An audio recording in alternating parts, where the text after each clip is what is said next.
versus going to seek out news, people actually kind of avoid it. You have to take the news to them. My guest this week is Tabitha Lipkin. She's based in Dallas, working for NBCLX, a news brand trying to reach Gen Z and Millenials. A pretty tough task. And people these days don't see news the same way. Tabitha's using every possible avenue on social media, trying to bring in new audiences, using humor and entertainment as well. The president met with congressional leaders. Doctors will start implanting the devices. And he heard that warning from the Coast Guard tonight. For now, we're live in Orlando. For now, we're live in Dallas. We're live in Boston tonight. Caitlin McCulley, 7 News 19. I'm Caitlin McCulley. I left my job as a TV news reporter in a pandemic to try to find a better way to share stories that matter, no BS. Thanks for listening to Outlet Podcast. You can download new episodes each week. Here's Tabitha, or Tabitha, I should say, as Dr. Fauci called you. Oh. I saw that clip. We love Dr. Fauci. Tabitha, is that the right pronunciation? Tabitha, yeah, from Bewitched. Tabitha, oh, I'm sorry. That's not my generation. Tabitha, okay, sorry. Part of me was like, we had such a limited amount of time with him because I was gonna I could talk to him about that a little more. But when he's like, this isn't my generation, I was like, Bewitched is exactly your generation. But I think he was too busy getting his PhD or something to watch. Yes. Well, I appreciate you taking the time. I just wanted to talk with you about how you're using social media and TikTok as a compliment, or if that's even how you see it anymore. If you see digital first, I know on your website you say you're not the typical broadcaster. So if you could just tell us what you mean by that and how you view kind of the evolution of news. Oh, it's a great question. And I think if we had this magic 8-ball, we could shake it and be like, what does the future of news look like? We would love to know. We have a good idea, and I believe digital certainly is the future, especially just as, the power networks, whether it's NBC, CBS, ABC, Fox, CW, these places are starting to have huge competition, whether it be something simple as Hulu or Netflix. Mm-hmm. And people these days don't see news the same way. So versus going to seek out news, people actually kind of avoid it. You have to take the news to them. And all of these networks and all of these other entities that are starting to pop up are competing for the same attention span. Yep. Because you and I can make a choice. Do we want to watch news, or do we want to watch Always Sunny in Philadelphia? So we have to ask ourselves every day. And so you ideally want to make a product that not only informs people, connects with people, at some level also understands the people that you're reaching out to. And that is incredibly complicated. And I would say the best way to do that now is digital first, especially for the younger generations. And even as kind of our older generations are using things like Facebook, because we can see that divide, right? Older is on Facebook, younger is on TikTok. So you have to be able to kind of swing that whole gamut. We had a guy who came on our show, NBCLX. His name is called Dr. Knock, or Doc Knock. And he is a TikTok professional he's got a PhD in immunology, plus I think other things. I don't want to say his full title because he could say it much better than I could. But we had him on, and we had him explaining things that were just so better translated than if we were to bring on a much, much older immunologist who would be talking kind of in scientific terms, and he was talking like you and I talk. Mm-hmm. And he does that on TikTok. And so then I started to do this dive into TikTok, and I was like, okay, so this is how you were on our interview, which was incredible. And here's what your TikTok is like. And I'm learning all this information about cells and biology and chemistry and physics in 15 to 60 second clips. I mean, that's unheard of. And that's kind of the attention span that our younger generation has. And so that as an educational resource made me think, well, I should definitely be using TikTok. And I happened to get kind of lucky with it. I started my account realistically middle of December of last year, and was like, I'm going to do this, and I'm going to dedicate next year to building my TikTok following. Mm-hmm. I happened to go viral twice when I first got on it. So I got a lot of followers. In fact, I have more followers on TikTok than I do Instagram now. but it opened the door for then I can use that to educate them about really important things. And what's even better about this is that's what TikTokers want. They want to be educated. It's not like I'm pushing information on them. It's like, hey, if you're curious about, Biden's $1.9 trillion plan, here's what it looks like. And those kinds of videos do even better than like some silly video of me dancing in my living room. Right. So do you think we're selling people short sometimes when we say that people don't want information, or they're just gonna choose the entertainment stuff all the time or the silly stuff all the time? But it sounds like you're saying that people do actually want information, just in a way that they understand it and that they communicate it. Exactly. You said it the best right there. It's simply just being communicated in a way that they understand and can consume. So yeah, they want information. And you and I traditionally are used to 2 minutes for a package and that's it, right?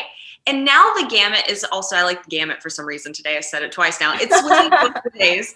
And what you have is they either want very quick digestible pieces of information that are, maybe 30 seconds, or our generations also love like documentary style shows that gives us just tons of information in the course of, it could be from 12 minutes to an hour and a half.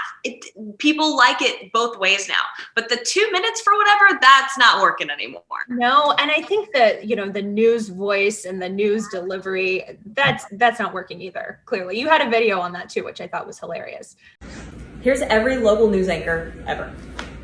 Happy Monday. Where does the time go? The weekend come and gone, but we are back at it.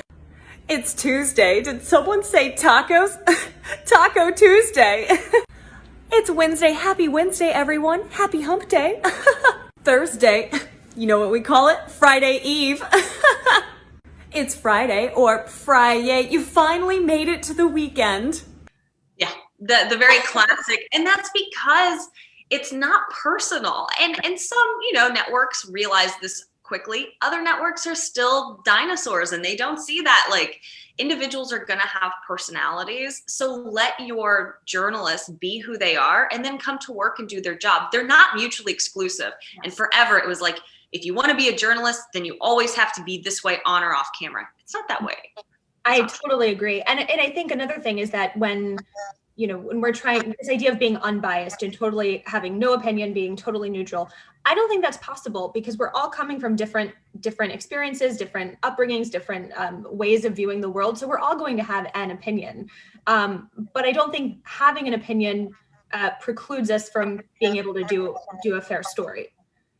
Exactly. Or understand both sides. And that was the first thing my journalism professor, Dr. Jensen, gosh, love this man. He was the greatest professor at the University of Texas. You can see right over my shoulder. And the first thing he said to me, he goes, "Who here believes in unbiased news?" And of course, all of us freshmen raise our hand. And he goes, "Well, I'm here to tell you that doesn't exist." He goes, "If you're a woman, you already have a bias. If you're a male, you have a bias. If you grew up in Texas, you have a bias." He goes, "Anything can give you a bias." And he was like, just recognize what that is and then go forward and do your job. Mm-hmm. And so let's talk about your career path for a second. I know you're with NBCLX now, but you've done a lot along the way. Yeah. What would you like to know? Well, so scuba diving, that's part of your passion? Yeah, so it's actually a passion I picked up when I was at the University of Texas. They had a course, a 1-hour course that was to learn to scuba dive. And it was the best course I probably took in school. And they told us that. They're like, this is going to be this course that you actually use when you leave.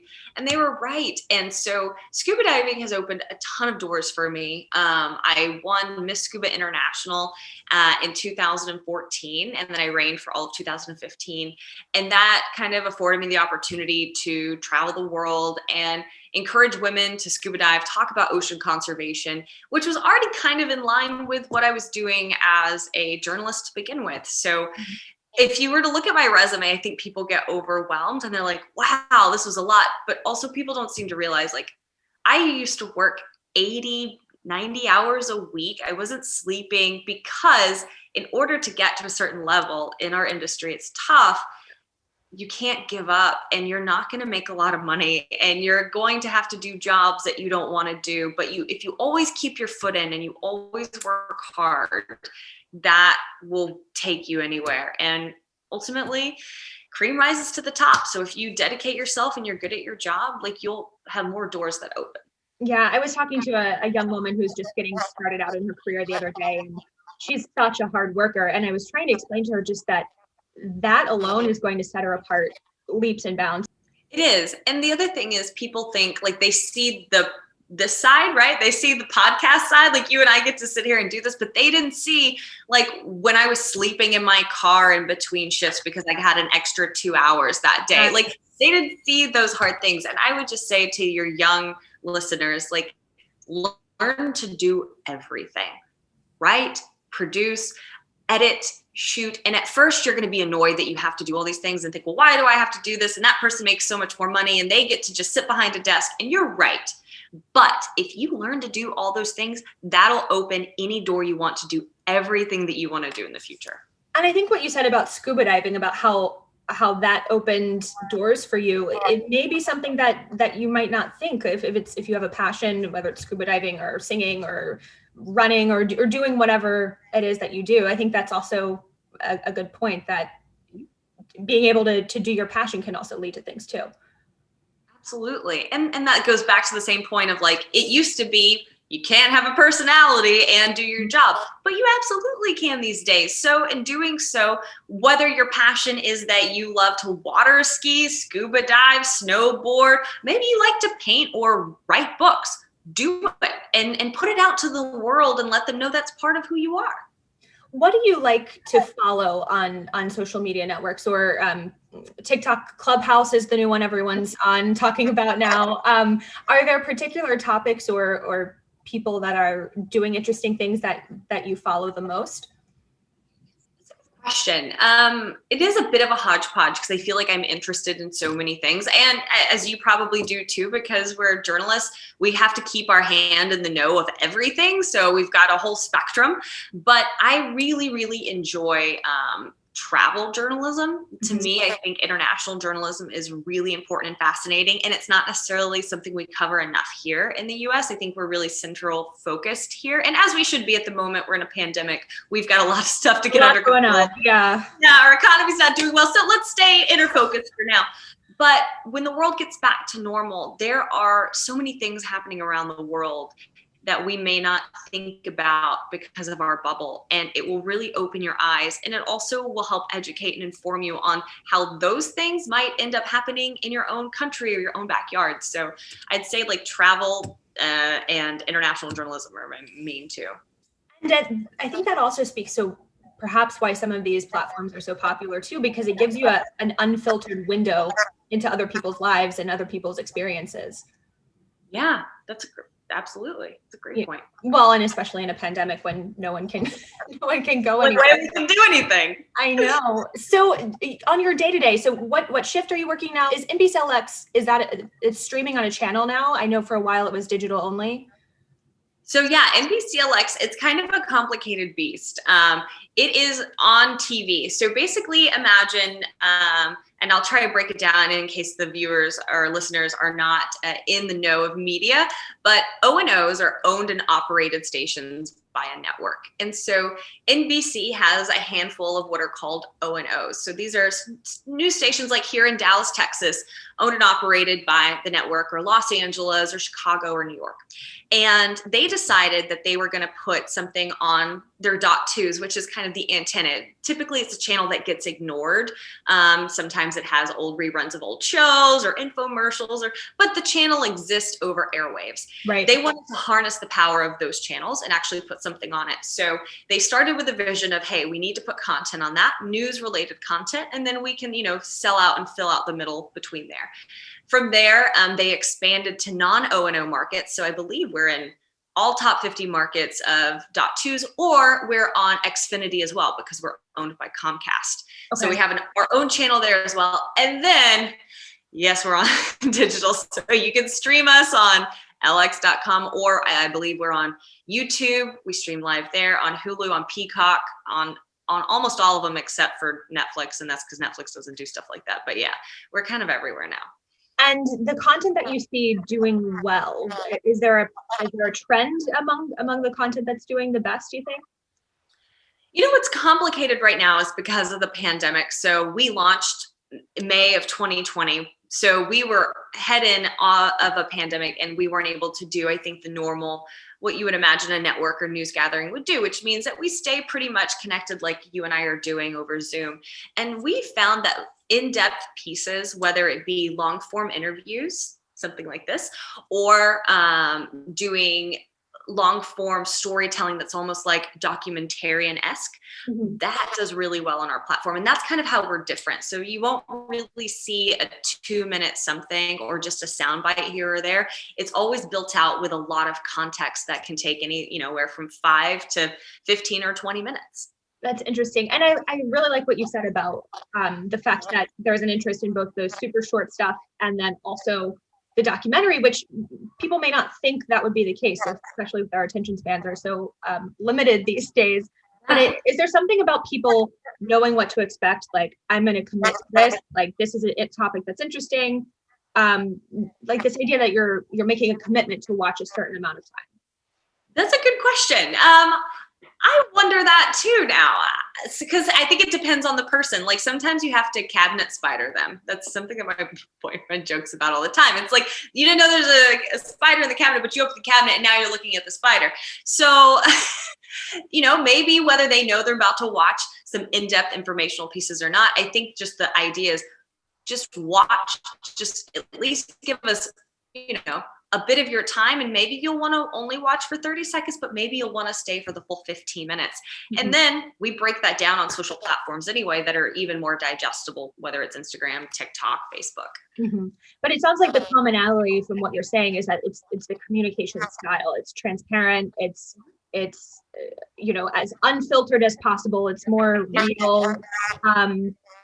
And not this one kind of, I'm presenting you the facts today, like News Voice-ish. So regardless of the length, it's the style. Absolutely. So versus it being like, here are this, and this really quickly, it's like, here are things that you should know about in a more conversational way. And here's context to each of those things versus us just throwing information at you. Like, here you go, there were, 1,200 new hospitalizations today in Texas. Well, why is that information important? Well, here's the communities that have been affected. Here's where there's a spike in cases. Here's why there's a spike in cases. We really build it out. And I do think people are craving that kind of information. But it's just a matter of delivering it in a way that they can understand. And it's how they talk. We all heard in broadcast school, like, write like you talk, but no one does that. No one does that. It's so true. You know why no one does that? And this is terrible to say, because everyone's copying, pasting everyone else's work from other news sources. That's why no one does it, because they're not writing it out. They're copying and pasting it. I know they are. Well, and I think also for younger people, I know I felt this way when I first started out, you feel this pressure to come across as authoritative. And I know I always tried to lower my voice because I thought that would make me sound older or that people would believe me more. Have you always been this open with who you are and comfortable being yourself? I think my situation is slightly unique because yes, I very early on told myself I was not going to work for people who didn't like who I was. Wow. And so I've always been this person, and I will tell anyone who asks that they should also always be themselves. And there are going to be limits, right? Like you have to, at some level, you do maintain professionalism, right? That's something that I think people have to consider as well. When you are a journalist, you're going to be a journalist on and off camera, but be yourself and be that journalist. And so that's why this person you see is the same person that you would see on camera as well. And I think people trust people when you're yourself. It's hard to connect with someone that you don't have anything in common with. So if you're always buttoned up and you're in this box, how do you expect the person across from you to relate to you at all? It just doesn't work that way. And as you're seeing this evolution of media, we've gone into the new presidency where we've been through the attack on the Capitol. There's been a lot going on. Have you seen a change in people and in how they're reacting to news that you're sharing? A change in trust level? It's tough to gauge, and it's only tough to gauge because of the pandemic on top of everything.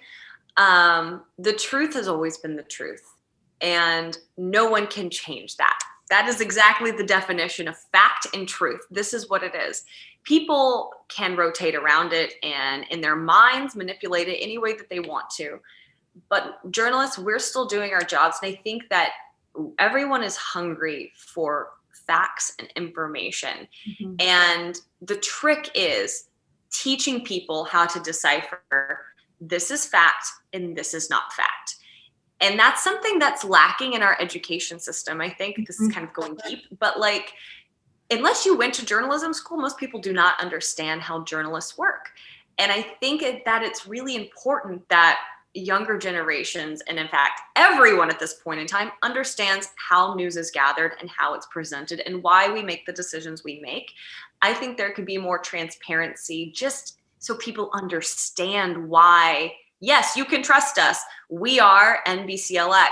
You can trust us. We are all accredited journalists. We have all gone through education and training. Here's what that education and training looks like versus someone who just has a megaphone saying whatever they want, trying to confuse you, because that's incredibly dangerous. And that's what I don't think people understand is misinformation and disinformation will cripple a society, as we've started to see how that can work. Yes.